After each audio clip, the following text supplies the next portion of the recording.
Hello YouTube, Snake X here. Today is March 28th, 2025. Going through some of the animals that I'm working with over here at the Snake X here. What I'm looking at here is a visual lavender albino and clown. And this little girl is on the move today. Let's see here. She was born August 17th of 2024 and looking and doing well. So let's take a look at some more here. Hold tight, folks. Okay, here we got another one. This one here was born September 25th, 2024. What we're looking at here is a visual lavender albino 100% het for clown. And that is a female, and that is in the holdback situation over here. You know, when you create this stuff yourself, it's be your best customer. That's my only advice. Okay, here is a future breeder here. What we're looking at is a special clown, and this guy here was born on May 28th, 2024. And like I said, it's a special clown. I have a special het clown that I paired with a visual clown female, and she always kind of had an odd color ever since and when she was hatched. She kind of stood out from the others. So what I did is I paired that special to her, and I've created two special clowns, and they're very similar, but this one here looks like it's got a little bit more of orange on its head. I don't know if y'all can see that. It's ever so slight. When you see it in person, it stands out pretty well. And so yeah, I got this guy here kind of slated for try him out for breeding this fall, and we got a few girls lined up for him, and I'm pretty excited to push that special gene into everything else I got going here. So it should be pretty exciting. So if you want to see that stuff, by all means, hit that subscribe button. I'd be real proud of you. All right, hold tight. Let's check some more out. Okay, here's another female. I produced her back September 14th, 2024. So what we're looking at here, this is a super orange stream het for clown female. Yeah, obviously, super orange stream het clown, you'd have that in your holdback situation. If you were kind of standing in the collection that I am. It's a pretty powerful animal. And, you know, it's basic, but if you got the right males, you can make some pretty heavy moves. Probably some of the first stuff that I would put to this one would either be my visual lavender albino and clown, or I also have a, you know, something wild. I got like a black pastel spot nose orange dream clown. I think that would go pretty good. Yeah, so lots of opportunities. One thing I'd like to say is, you know, when you have these basic genes and you get these females growed up, and you know, you got them performing well and all that. Don't be too much of a hasty. I don't know what I'm trying to say. Don't be in a hurry to get rid of good performing animals, even though they are a little bit slightly basic genetics, because I'll tell you what, it's really hard to replace good performing animals. That's it. Okay, this one here just baffles me. So what we're looking at here is this basic visual clown. She's 100% het for lavender albino. She was born on July 28th, 2024, and she is just a standout from her clutch mates.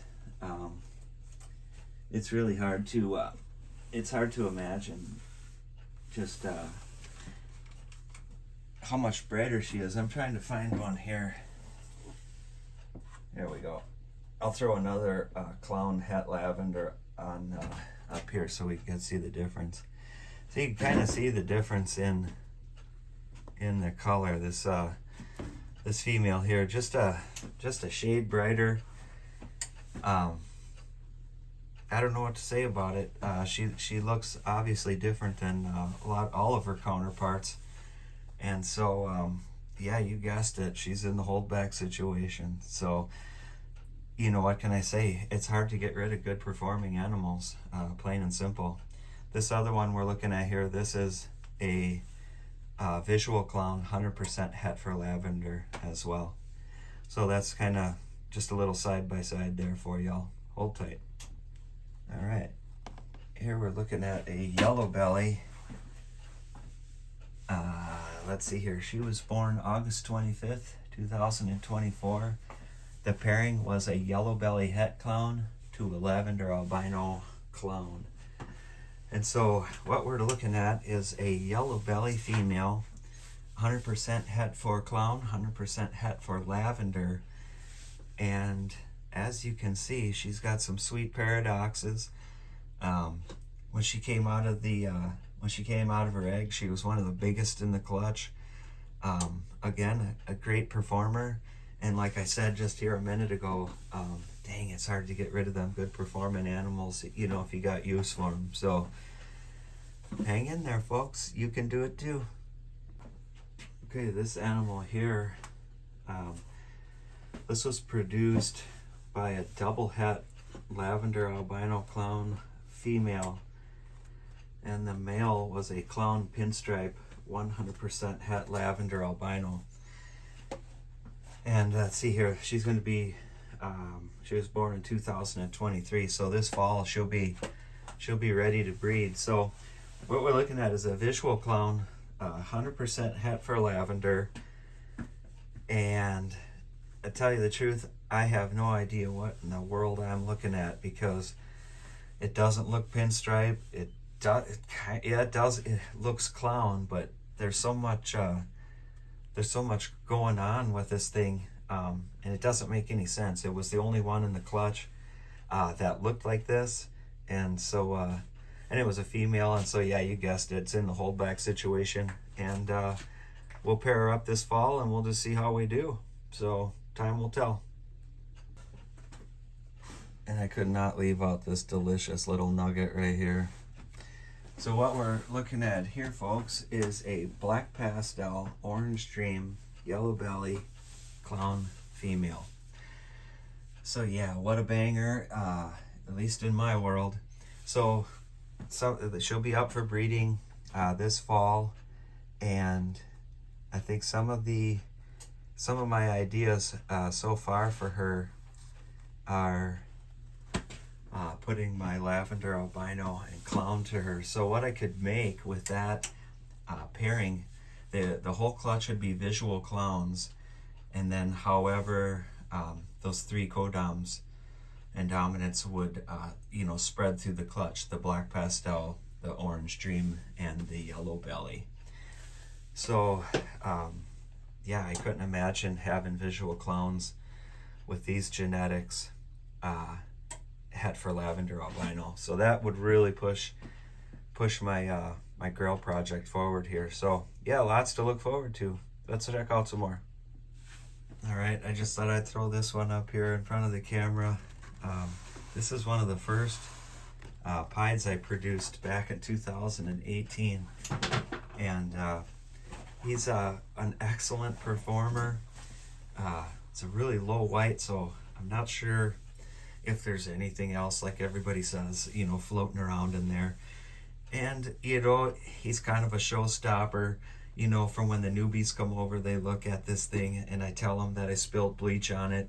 They believe me. We have a good laugh. But I do have some other pied stuff going on. I just picked up a lace double het clown pied, and so who knows, maybe down the road I'll get this guy back in the rotation of breeding. But kind of as it is now, he's just kind of a happy pet hanging out over here. And again, it's hard to get rid of those good performing animals, because you just never know what ideas you're going to have next year. So that's my advice. All right, here's one I'm real proud of. I produced this one back be 2 years ago this summer. And so this one will be up for breeding this fall as well. So what we're looking at here is a orange dream yellow belly clown female. And so yeah, you guessed it, I'll probably be I got 2 of these females. One of them I will probably put a grail to for a breeding, and probably the other one I have a black pastel spot nose orange dream clown male. And so that would be really cool. You know, all those genetics, the black pastel could make super orange dream spot nose yellow bellies, which would be really a dynamic clutch. And then, you know, any of those those gene packed animals from there, I could turn them around and put them into the Grail project. So yeah, kind of just looking to get that clown and lavender weaved into everything, and you know, kind of go from there. It's pretty exciting, to tell you the truth. So I'll give you my closing thoughts here. All right, snake fans. So closing thoughts is, if you're looking at doing this in any kind of capacity, I would say this should be your main focus right here in the beginning. Get a couple of snakes, under a half a dozen, and start breeding rodents right away. It will really prolong your time in the reptile hobby. And so what we're looking at here is a small group of Holdback ASFs, and then above here we got some mice. But my advice would be to get started with rodents as soon as you can. Learn their rhythms, get good at it, and the rest of it will be a piece of cake. So with all that being said, folks, I'd like to thank you all for tuning in, hanging with me there. If you like this sort of thing, hit the thumbs up button. If you didn't like it, hit the thumbs down button twice. If you'd like to follow along with this sort of stuff, I'd be really proud of you if you hit that subscribe button. And until next time, catch you all later. Thank you. Bye.